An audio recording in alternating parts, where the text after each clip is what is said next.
નમસ્કાર વિદ્યાર્થી મિત્રો, કેમ છો? મજામાં છો ને? જ્ઞાનગંગા વિદ્યાલય દ્વારા આયોજિત ઓનલાઈન શિક્ષણ અંતર્ગત આપ સૌનું હાર્દિક સ્વાગત છે. આપણે પાઠ 8 ભારતના રાજ્ય બંધારણનું ઘડતર અને લક્ષણો જેનો ભાગ 1 શીખી ગયા. હવે આપણે પાઠમાં આગળ વધીશું. બંધારણના મૂળભૂત લક્ષણો. 26મી જાન્યુઆરી 1950થી અમલમાં આવેલ વિશ્વના સૌથી મોટા, વિસ્તૃત અને વિગતપૂર્ણ ભારતના લેખિત બંધારણના કેટલાક વિશિષ્ટ અને મૂળભૂત લક્ષણો નીચે મુજબ છે. જેમાં પહેલું છે લેખિત દસ્તાવેજ. બ્રિટન અને ઇઝરાયલના અપવાદ સિવાય ભારત સહિત દુનિયાના બધા જ લોકશાહી દેશોના બંધારણ લિખિત સ્વરૂપે છે. ભારતની સામાજિક, ભૌગોલિક બહુવિધ પરિસ્થિતિ અને પૂર્વ ઇતિહાસને ધ્યાનમાં લઈને બંધારણ સભાએ બંધારણ લેખિત સ્વરૂપે રાખવાનું મુનાસિબ માન્યું છે. એટલે ભારતનું બંધારણ કેવું છે? લિખિત છે. તો ભારતનું બંધારણ લિખિત અને સુપરિવર્તનશીલ બંધારણ છે. બીજું, બંધારણનું કદ. ભારતનું બંધારણ 22 ભાગોમાં વહેંચાયેલું 395 અનુચ્છેદો અને 8 પરિશિષ્ટો, હાલમાં 12 પરિશિષ્ટો સાથેનું છે. ભારતનું બંધારણ કેટલા ભાગોમાં વહેંચાયેલું છે? 22 ભાગોમાં. અને કેટલા અનુચ્છેદોમાં? 395 અને 8 પરિશિષ્ટોમાં. હાલ કેટલા પરિશિષ્ટો સાથેનું છે? તો 12 પરિશિષ્ટો સાથેનું છે. આ બંધારણમાં કેન્દ્ર અને રાજ્યોની શાસન વ્યવસ્થા અને તેમના આંતર સંબંધો, લોકોના મૂળભૂત હક્કો, ફરજો, રાજ્યનીતિના માર્ગદર્શક સિદ્ધાંતો, ન્યાયતંત્ર, ચૂંટણી પંચ, સ્થાનિક સ્વરાજ્યની સંસ્થાઓ, લઘુમતીઓ, પછાત અને વંચિત સમૂહો માટેની ખાસ જોગવાઈઓ કરવામાં આવી છે. અને તેથી આપણું બંધારણ દુનિયાના અન્ય બંધારણો કરતાં લાંબુ, વિસ્તૃત અને વિદર્શપૂર્ણ બન્યું છે. આમ આપણા બંધારણમાં કુલ 22 ભાગો છે. તેમાં પ્રથમ 395 અનુચ્છેદો અને 8 પરિશિષ્ટો હતા. એ પછી તેમાં સુધારા વધારા કરતાં 461 અનુચ્છેદો અને 12 પરિશિષ્ટો થયા. વિશ્વના લોકશાહી બંધારણોની સરખામણીએ તે લાંબુ, વિસ્તૃત અને વિગતપૂર્ણ છે. ત્રીજું, એક જ નાગરિકત્વ. અમેરિકા જેવા દેશમાં દરેક વ્યક્તિત્વ બેવડું નાગરિકત્વ ધરાવે છે. એટલે કે એક યુનાઇટેડ સ્ટેટ્સ ઓફ અમેરિકાનું અને બીજું તે પોતે જે રાજ્યમાં વસવાટ કરતી હોય તે રાજ્યનું નાગરિકત્વ ધરાવે છે. જ્યારે ભારતના ગમે તે રાજ્યમાં આપણે રહેતા હોઈએ, પરંતુ આપણે એક જ નાગરિકત્વ એટલે કે ભારતીય જ નાગરિકત્વ ધરાવીએ છીએ. આપણે ત્યાં રાજ્યની અલગ નાગરિકતા જેવું કંઈ હોતું નથી. ભારતના નાગરિકો સંઘ એટલે કે કેન્દ્ર સરકારની એક વડી નાગરિકતા ધરાવે છે. એટલે માત્ર જમ્મુ કાશ્મીર રાજ્યના નાગરિકો બેવડું નાગરિકત્વ ધરાવે છે, એક સંઘનું અને બીજું જમ્મુ કાશ્મીરનું. જ્યારે અમેરિકા જેવા દેશોમાં બેવડું નાગરિકત્વ હોય છે, એક યુનાઇટેડ સ્ટેટ ઓફ અમેરિકાનું અને બીજું જે રાજ્યમાં તે વસવાટ કરતા હોય તે રાજ્યનું નાગરિકત્વ. એટલે અમેરિકા જેવા દેશો બેવડું નાગરિકત્વ ધરાવે છે, જ્યારે આપણા ભારત દેશમાં આવું કંઈ હોતું નથી. ફક્ત એ ભારતીય નાગરિકત્વ ધરાવે છે. ચોથું, મજબૂત કેન્દ્રવાળું સમવાય તંત્ર. ભારતના બંધારણમાં ક્યાંય સમવાય શબ્દનો ઉપયોગ થયો નથી. બંધારણ ભારતને રાજ્યનો સંઘ તરીકે જ વર્ણવે છે. આમ ભારત સંઘીય રાજ્ય છે. સંઘ શબ્દ દ્વારા ભારતમાં સંઘ અને એકમ રાજ્યો વચ્ચે ક્યારે પણ બદલી શકાય નહીં તેવા કાયમી સંબંધોની લેખિત સ્વરૂપે બંધારણમાં સ્પષ્ટતા કરવામાં આવી છે. એકમ રાજ્યોને કેન્દ્રથી છૂટા પાડવાનો અધિકાર નથી. સંઘ સરકારને કેટલીક વિશેષ અને ચડિયાતી સત્તાઓ આપવામાં આવી છે. કેન્દ્ર સરકાર અને પ્રાદેશિક રાજ્ય સરકારો વચ્ચે સત્તાની સ્પષ્ટ વહેંચણી કરવામાં આવી છે, જેથી રાજ્ય સરકાર પોતાના જ પ્રદેશ ઉપર પોતાના કાર્યક્ષેત્રોના અનુસંધાને પોતાના કાયદાઓ ઘડી શકે છે. કેન્દ્ર અને રાજ્યો વચ્ચે સત્તાના વિભાજન થકી બંધારણમાં બક્ષવામાં આવેલ સત્તાઓ ભોગવે છે. સમવાય તંત્રમાં તટસ્થ, નિષ્પક્ષ અને સ્વતંત્ર ન્યાયતંત્ર છે, જે કેન્દ્ર અને રાજ્ય વચ્ચે સત્તાના અને કાર્યના વિભાજનના સંદર્ભે કોઈ મડાગાંઠ ઊભી થાય તો તે બંધારણનું અર્થઘટન કરી તેનું નિરાકરણ લાવવાની કામગીરી કરે છે. ભારતમાં કેન્દ્ર અને રાજ્યો વચ્ચે સત્તાનું સ્પષ્ટ અને વિશદ વિભાજન કરવામાં આવ્યું છે, જે માટે 3 યાદીઓ બંધારણમાં મૂકવામાં આવી છે. આમ ભારત એક સંઘ રાજ્ય છે. સંઘના એકમ રાજ્યો સંઘમાંથી સ્વતંત્ર થવાનો અધિકાર ધરાવતા નથી. ભારતની રાજ્ય વ્યવસ્થા સમવાયતંત્ર હોવા છતાં સંઘ સરકાર અને રાજ્ય સરકારોના કાર્યક્ષેત્રો અને સત્તાઓની સ્પષ્ટ વહેંચણી કરવામાં આવી છે. બંને સરકારના કાર્યો અને સત્તાઓને સંઘ યાદી, રાજ્ય યાદી અને સંયુક્ત યાદી એમ 3 યાદીઓમાં વહેંચવામાં આવ્યા છે. પહેલું, સંઘ યાદી. સંઘ યાદીમાં કુલ 97 જેટલા વિષયોનો સમાવેશ કરવામાં આવ્યો છે, જેમાં કાયદા ઘડવાની સંપૂર્ણ સત્તા સંસદ ધરાવે છે. સંરક્ષણ, વિદેશી બાબતો, અણુશક્તિ, નાણું, વીમો, બેન્કિંગ, તાર ટપાલ, રેલવે જેવા રાષ્ટ્રીય મહત્વ ધરાવતા ક્ષેત્રોમાં કેન્દ્ર સર્વોપરી સત્તા ધરાવે છે. આમ સંઘ યાદીમાં મુખ્યત્વે રાષ્ટ્રીય કક્ષાના સંરક્ષણ, વિદેશી બાબતો, અણુશક્તિ, નાણું અને બેન્કિંગ, તાર અને ટપાલ, રેલવે, વીમો વગેરે જેવા 97 વિષયોનો સમાવેશ કરવામાં આવ્યો છે. આ યાદીમાં સૂચવેલા વિષયો પર સંઘ સરકાર કાયદા ઘડી શકે છે તેમજ તેમાં ફેરફારો પણ કરી શકે છે. બીજું, રાજ્યોની યાદી, જેમાં 66 વિષયોનો સમાવેશ કરવામાં આવ્યો છે, જેમના પર કાયદો ઘડવાની સંપૂર્ણ સત્તા રાજ્યોની ધારાસભાઓ ધરાવે છે. કાયદો અને વ્યવસ્થા, શિક્ષણ, સ્થાનિક સ્વરાજ્યની સંસ્થાઓ, કૃષિ, સિંચાઈ, આરોગ્ય, ભૂમિ, રાજ્યોનો આંતરિક વેપાર વાણિજ્ય વિષયક સેવાઓનો સમાવેશ થાય છે. જો કેન્દ્રને લાગે કે રાજ્યમાં કાયદો અને વ્યવસ્થા પડી ભાંગ્યા છે, તો રાજ્યની સંમતિ સાથે કે રાજ્યની મરજી વિરુદ્ધ જઈને કેન્દ્ર તે રાજ્યમાં કેન્દ્રીય અનામત પોલીસ દળોને મોકલી શકે છે. તો રાજ્યની યાદીમાં કયા કયા વિષયોનો સમાવેશ થાય છે? તો રાજ્યની યાદીમાં મુખ્યત્વે કાયદો અને વ્યવસ્થા, સ્થાનિક સ્વરાજ્યની સંસ્થાઓ, કૃષિ, સિંચાઈ, શિક્ષણ, આરોગ્ય, રાજ્યના આંતરિક વેપાર અને વાણિજ્ય વગેરે જેવા 66 વિષયોનો સમાવેશ કરવામાં આવ્યો છે. આ યાદીમાં સૂચવેલા વિષયો પર રાજ્ય સરકાર કાયદા ઘડી શકે છે. કોણ કાયદા ઘડી શકે છે? તો રાજ્ય સરકાર કાયદા ઘડી શકે છે તેમજ તેમાં ફેરફારો પણ કરી શકે છે. ત્રીજું, સંયુક્ત યાદી. સંયુક્ત યાદીમાં 47 જેટલા વિષયોનો સમાવેશ કરવામાં આવ્યો છે, જેમના પર કાયદો ઘડવાની સત્તા કેન્દ્ર અને રાજ્ય બંને ધરાવે છે. પરંતુ જ્યારે રાજ્યોના કાયદામાં વિવાદ કે સંઘર્ષ ઊભો થાય ત્યારે ત્યાં કેન્દ્રનો કાયદો ચડિયાતો અને સર્વોપરી ગણાય છે. આમ સમવાયતંત્રમાં કેન્દ્રને સંયુક્ત યાદીમાં પણ વિશેષ સત્તાઓ આપી છે. આ યાદીમાં દીવાની અને ફોજદારી બાબતો, લગ્ન, છૂટાછેડા અને ભરણપોષણ, શિક્ષણ, આર્થિક આયોજન, વ્યાપારી સંઘો વગેરેનો સમાવેશ થાય છે.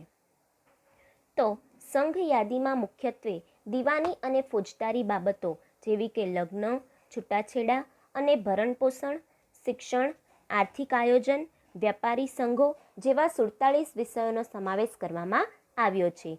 આ યાદીમાં સૂચવેલા વિષયો પર સંઘ સરકાર અને રાજ્ય સરકાર બંને કાયદા ઘડી શકે છે.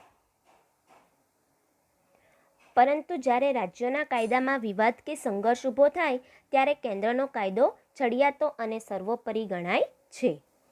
આમ છતાં કોઈ વિષય પર સંઘ અને રાજ્ય એ બંનેની સરકારો કાયદો ઘડે તો માત્ર સંઘ સરકારે ઘડેલો કાયદો જ અમલમાં રહે છે. શેષ સત્તાઓ. જે વિષયોમાં કેન્દ્ર અને રાજ્યો વચ્ચેની સત્તાની સ્પષ્ટ વહેંચણી થઈ શકી ન હોય તે વિષયોનો સમાવેશ શેષ સત્તાઓમાં કરવામાં આવ્યો છે. આ વધારાના વિષયો કે શેષ સત્તાઓમાં કાયદો ઘડવાની કે તેમાં ફેરફાર કરવાની સંપૂર્ણ સત્તા કેન્દ્ર સરકારને એટલે કે સંસદને છે. તો જે વિષયો પર કાયદા ઘડવાની સત્તાની વહેંચણી સ્પષ્ટ રીતે થઈ નથી તેમનો સમાવેશ શેષ સત્તાઓમાં કરવામાં આવ્યો છે. એ વિષયો પર કાયદા ઘડવાની સત્તા માત્ર સંઘ સરકારને જ આપવામાં આવી છે. ભારતમાં કેન્દ્ર અને રાજ્યો વચ્ચે નાણાકીય સાધનોની પણ વહેંચણી કરવામાં આવી છે. આબકારી જકાત, આયાત નિકાસ જકાત, આવકવેરો વગેરે વધુ આવકો આપતા કરવેરા કેન્દ્રને ફાળવવામાં આવ્યા છે, જ્યારે વેચાણ વેરો, મનોરંજન વેરો, મહેસૂલ, શિક્ષણ વેરો જેવી ઓછી આવક ધરાવતા સાધનો રાજ્યોને ફાળવવામાં આવ્યા છે. તેથી રાજ્યોએ કેન્દ્ર પાસેથી ગ્રાન્ટ સ્વરૂપે આર્થિક સહાયનો આધાર રાખવો પડે છે. આમ સંઘ અને રાજ્યો વચ્ચેના કાર્યો અને સત્તાની વહેંચણીનું વર્ગીકરણ 3 યાદીમાં કરવામાં આવ્યું છે: સંઘ યાદી, રાજ્ય યાદી અને સંયુક્ત યાદી. સંઘ યાદી, જેમાં મુખ્યત્વે સંરક્ષણ, વિદેશી બાબતો, અણુશક્તિ, નાણું, બેન્કિંગ, તાર, ટપાલ, રેલવે, વીમા જેવા 97 વિષયોનો સમાવેશ કરવામાં આવ્યો છે. આ યાદીઓમાં કાયદા ઘડવાનું કાર્ય સંઘ સરકાર કરે છે, તેમજ તેમાં ફેરફારો પણ સંઘ સરકાર કરી શકે છે. રાજ્ય યાદીમાં કાયદો અને વ્યવસ્થા, સ્થાનિક સ્વરાજ્યની સંસ્થાઓ, કૃષિ, સિંચાઈ, શિક્ષણ, આરોગ્ય, રાજ્યના આંતરિક વેપાર વાણિજ્ય વગેરે જેવા 66 વિષયોનો સમાવેશ કરવામાં આવ્યો છે. આ યાદીઓ પર કાયદા ઘડવાનું કાર્ય રાજ્ય સરકારો કરે છે અને રાજ્ય સરકાર જ તેમાં ફેરફારો કરી શકે છે. એવી જ રીતે સંયુક્ત યાદી, એમાં મુખ્યત્વે દીવાની અને ફોજદારી બાબતો જેવા કે લગ્ન, છૂટાછેડા, ભરણપોષણ, શિક્ષણ, આર્થિક આયોજન, વેપારી જેવા સંઘોના 47 વિષયોનો સમાવેશ કરવામાં આવ્યો છે. આ યાદીમાં બંને સરકાર કાયદા ઘડી શકે છે. સંઘ સરકાર પણ કાયદો ઘડી શકે છે અને રાજ્ય સરકાર પણ કાયદો ઘડી શકે છે. આમ છતાં જો કોઈ વિષય પર સંઘ અને રાજ્ય એ બંનેની સરકારો કાયદો ઘડે તો માત્ર સંઘ સરકારે ઘડેલો જ કાયદો અમલમાં મૂકી શકાય છે. જે વિષયો પર કાયદા ઘડવાની સત્તાની વહેંચણી સ્પષ્ટ થઈ નથી તેનો સમાવેશ શેષ સત્તાઓમાં કરવામાં આવ્યો છે. એ વિષયો પર કાયદા ઘડવાની સત્તા માત્ર સંઘ સરકારને જ આપવામાં આવી છે. 5. કટોકટી વેળા એકતંત્રી વ્યવસ્થા.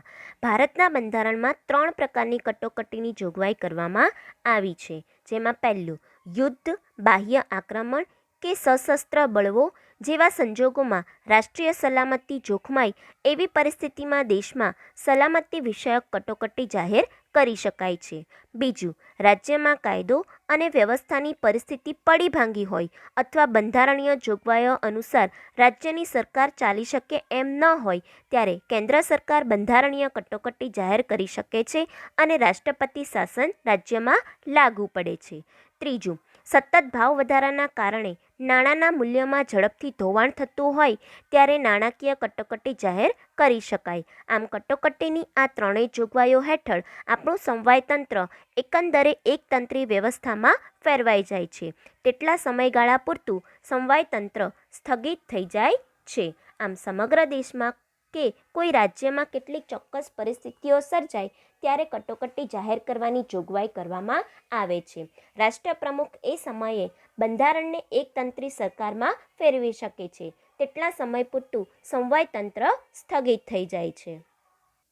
વિદ્યાર્થી મિત્રો, અહીં તમને પ્રશ્ન પૂછવામાં આવે કે ભારતના બંધારણમાં કટોકટી માટે કઈ કઈ જોગવાઈઓ કરવામાં આવી છે, તો યુદ્ધ, બાહ્ય આક્રમણ કે દેશમાં સશસ્ત્ર બળવા જેવી આંતરિક અશાંતિના કારણે સમગ્ર દેશની રાષ્ટ્રીય સલામતી કે તેના કોઈપણ ભાગની સુરક્ષિતતા ભયમાં મુકાઈ ગઈ હોય ત્યારે દેશમાં સલામતી વિષયક કટોકટીની સ્થિતિ જાહેર કરવામાં આવે છે. રાજ્યપાલના અહેવાલ પરથી કે અન્ય રીતે રાષ્ટ્રપ્રમુખને ખાતરી થાય કે રાજ્યમાં બંધારણના નિયમો પ્રમાણે વહીવટ ચાલી શકે એમ નથી ત્યારે કેન્દ્ર સરકાર બંધારણીય કટોકટીની સ્થિતિ જાહેર કરી શકે છે. તે રાજ્યમાં રાષ્ટ્રપતિનું શાસન લાગુ કરવામાં આવે છે. સતત ભાવ વધારાના કારણે નાણાંના મૂલ્યમાં ઝડપથી ધોવાણ થતું હોય ત્યારે નાણાકીય કટોકટીની સ્થિતિ જાહેર કરવામાં આવે છે. 6. દ્વિગૃહી પ્રથા. લોકો દ્વારા ચૂંટાયેલા પ્રતિનિધિઓમાંથી બનેલી લોકસભા છે. લોકશાહીમાં લોકસભામાં જ સાચી સત્તા સ્થાપિત થયેલી છે. સંસદના 2 ગૃહો છે. ઉપલું ગૃહ રાજ્યસભા અને નીચલું ગૃહ લોકસભા છે. પ્રધાનમંડળની રચના સંસદ સભ્યોમાંથી કરવામાં આવે છે. પ્રધાનમંડળ સંસદને જવાબદાર છે. પ્રધાનમંડળ લોકસભાનો વિશ્વાસ ધરાવે ત્યાં સુધી જ સત્તા ઉપર રહી શકે છે. સંસદીય સરકાર એ સંયુક્ત જવાબદારીના સિદ્ધાંત ઉપર કામ કરે છે. પ્રધાનમંડળમાં અત્યંત મહત્વના નિર્ણયો લેવાતા હોય છે. કેન્દ્રમાં રાષ્ટ્રપતિના નામે તથા રાજ્યમાં રાજ્યપાલના નામે વહીવટ ચાલતો હોવા છતાં ખરેખર સત્તા કેન્દ્રમાં વડાપ્રધાનની આગેવાની હેઠળનું પ્રધાનમંડળ અને રાજ્યમાં મુખ્ય પ્રધાનના વડપણ હેઠળનું પ્રધાનમંડળ જ વહીવટી અને કારોબારી સત્તા ભોગવે છે.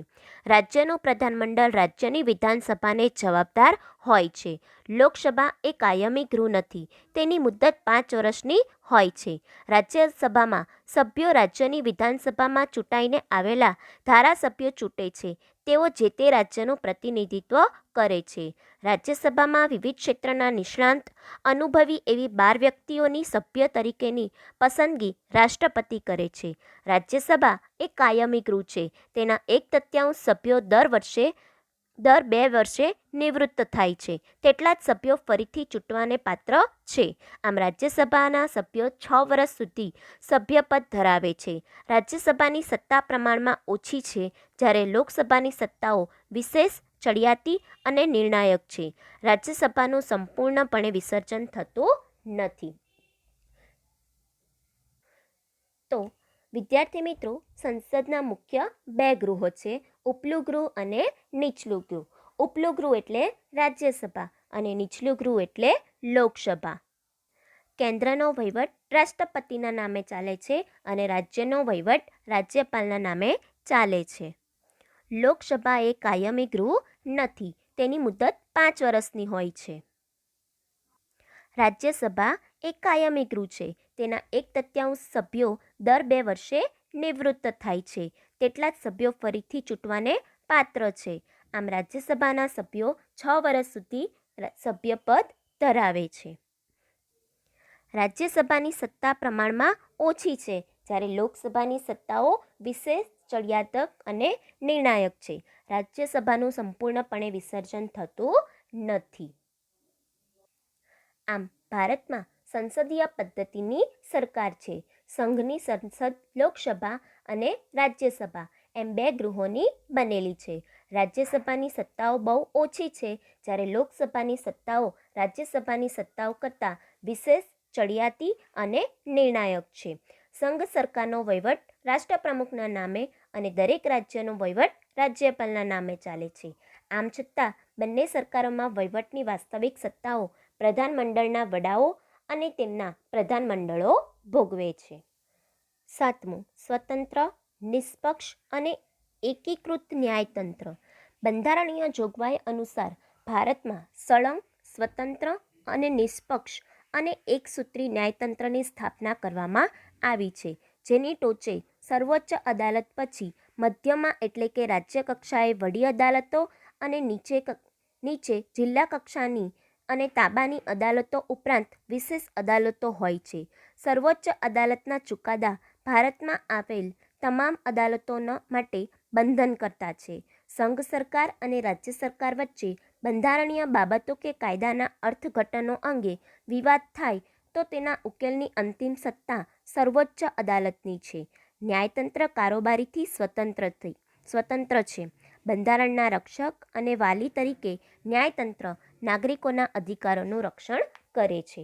આમ બંધારણમાં સમગ્ર દેશ માટે સળંગ, સુગ્રંથિત, સ્વતંત્ર, નિષ્પક્ષ અને એકસૂત્રી ન્યાયતંત્રની જોગવાઈ કરવામાં આવી છે.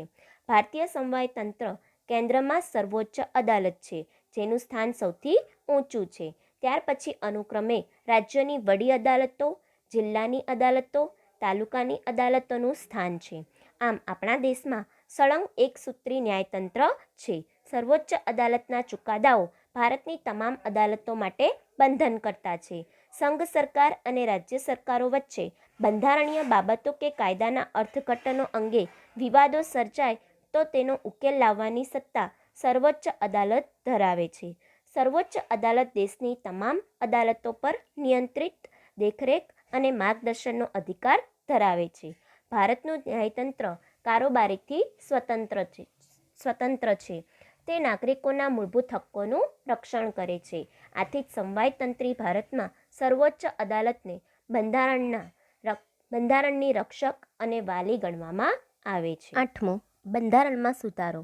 ભારતીય બંધારણ અન્ય દેશોના બંધારણ કરતાં પરિવર્તનશીલ છે.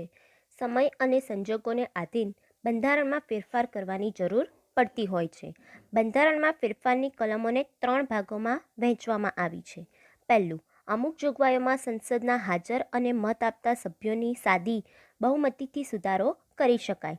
બીજું, અમુક જોગવાઈઓમાં સંસદના બંને ગૃહોની કુલ સભ્ય સંખ્યાની બહુમતી અને હાજર તેમજ મત આપતા સભ્યોની 2/3 સ્પષ્ટ બહુમતીથી ફેરફારો થઈ શકે છે. ત્રીજું, બંધારણના અમુક ભાગમાં સુધારો કરવા માટે સંસદના બંને ગૃહોની કુલ સભ્ય સંખ્યાની બહુમતી તેમજ અને મત આપતા સભ્યોની 2/3 બહુમતી ઉપરાંત અડધા કરતાં વધુ ઘટકોની વિધાન ગૃહોની મંજૂરી જરૂરી છે.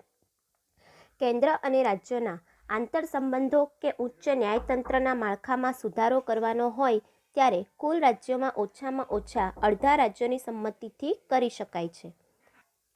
ન્યાયિક ચુકાદાના આધારે પણ સંસદ દ્વારા બંધારણમાં સુધારો કરવામાં આવે છે. બંધારણના મૂળભૂત માળખામાં ફેરફાર કરી શકાય નહીં. બંધારણની ઘણી બાબતોમાં સંસદની સાદી બહુમતીથી સુધારો કરી શકાતો હોવાથી બંધારણ સુપરિવર્તનશીલ અને લચીલું ગણાય, પરંતુ કેટલીક બાબતોમાં બંધારણમાં સાદી બહુમતીથી સુધારો થઈ શકતો નથી. રાજ્યના અનુમોદન વગર સુધારો શક્ય ન હોવાથી તેટલા અંશે તે દુષ્કર છે. આમ બંનેનું મિશ્રણ ભારતીય બંધારણનું આગવું લક્ષણ છે. તો ભારતના બંધારણમાં સુધારા કરવા માટેની જોગવાઈઓ 3 કલમોની જોગવાઈમાં કરવામાં આવી છે. પહેલું, સંસદમાં હાજર રહેલા સભ્યોને અડધા કરતાં વધારે તેમજ મતદાનમાં ભાગ લેતા સભ્યોની સાદી બહુમતીથી બંધારણમાં સુધારો કરી શકાય છે. બીજું, કેટલીક બાબતોમાં સંસદના બંને ગૃહોની કુલ સભ્ય સંખ્યાની બહુમતી તેમજ હાજર રહેલા અને મતદાનમાં ભાગ લેતા સભ્યોની 2/3 બહુમતી જરૂરી છે. ત્રીજું, કેટલીક બાબતોમાં સંસદના બંને ગૃહોની કુલ સભ્ય સંખ્યાની બહુમતી તેમજ હાજર રહેલા અને મતદાનમાં ભાગ લેતા સભ્યોની 2/3 બહુમતીની આવશ્યકતા ઉપરાંત 50% કરતાં વધારે રાજ્યોની વિધાનસભાઓની મંજૂરી જરૂરી છે. આ ઉપરાંત કેન્દ્ર અને રાજ્યોના આંતરિક સંબંધોમાં કે ઉચ્ચ ન્યાયતંત્રના માળખામાં સુધારો કરવા માટે દેશના બધા જ રાજ્યો પૈકી ઓછામાં ઓછા 50% રાજ્યોની સંમતિ હોવી આવશ્યક છે. આમ ભારતનું બંધારણ સુપરિવર્તનશીલ છે. તેમાં ફેરફાર કરવા માટે કુલ 3 કલમો છે. આમ છતાં કેટલીક બાબતોમાં રાજ્યની સંમતિ વિના બંધારણમાં સુધારો થઈ શકતો નથી. 9મું, સાર્વત્રિક પુખ્ત વય મતાધિકાર. આ અંગે આપણે અગાઉ વિગતે ચર્ચા કરી છે. ભારતના બંધારણમાં 18 વર્ષની ઉંમરના તમામ નાગરિકોને કોઈપણ જાતના ધર્મ, જાતિ, શિક્ષણ, લિંગ, આવક, કોમ, મિલકત કે જન્મસ્થાન જેવા કોઈપણ જાતના ભેદભાવ મુક્ત રીતે દરેક નાગરિકને સમાન મતાધિકાર આપવો એ ખરેખર પ્રગતિશીલ અને હિંમતભર્યું પગલું છે. મતાધિકારના કારણે લોકશાહીમાં પ્રત્યેક નાગરિકને ચૂંટણી સમયે પોતાની પસંદગીના ઉમેદવારને મત આપીને ચૂંટવાનો અધિકાર મળે છે. ચૂંટણીઓમાં યુવા મતદારોની ઉત્તરોત્તર વધતી સંખ્યા, સજાગતા, ઉમળકો, મતદાન જાગૃતિના કારણે મતદાનનું વધેલું પ્રમાણ, આમ રાજકીય ક્ષેત્રે યુવાઓની સક્રિયતા એ લોકશાહીની પરિપક્વતા અને સફળતાની નિશાની છે. આમ ભારતના નાગરિકોને સાર્વત્રિક પુખ્ત વય મતાધિકાર આપવામાં આવ્યો છે. જે વ્યક્તિ 18 વર્ષથી વધુ ઉંમરનો હોય અને મતદાન યાદીમાં તેણે પોતાનું નામ નોંધાવેલું હોય તો તે નાગરિક મત આપી શકે છે. તમામ નાગરિકોને કોઈપણ જાતના ધર્મ, જાતિ, શિક્ષણ, લિંગ, આવક, કોમ, મિલકત કે જન્મસ્થાન જેવા કોઈપણ જાતના ભેદભાવ મુક્ત રીતે દરેક નાગરિકને સમાન મતાધિકાર આપવામાં આવ્યો છે. 10મું, ધર્મનિરપેક્ષતા અથવા બિનસાંપ્રદાયિકતા. આ અંગે પણ અગાઉ આપણે આમુખમાં અભ્યાસ કર્યો છે. ભારતીય બંધારણમાં સર્વ ધર્મ તરફ સમાન દ્રષ્ટિ અને સમાન આદરભાવનો સ્વીકાર થયો છે. રાજ્ય દ્વારા કોઈપણ ધર્મને ઉત્તેજન કે ટેકો નહીં. રાજ્યને પોતાનો કોઈ ધર્મ કે સંપ્રદાય નથી. રાજ્ય તટસ્થ છે.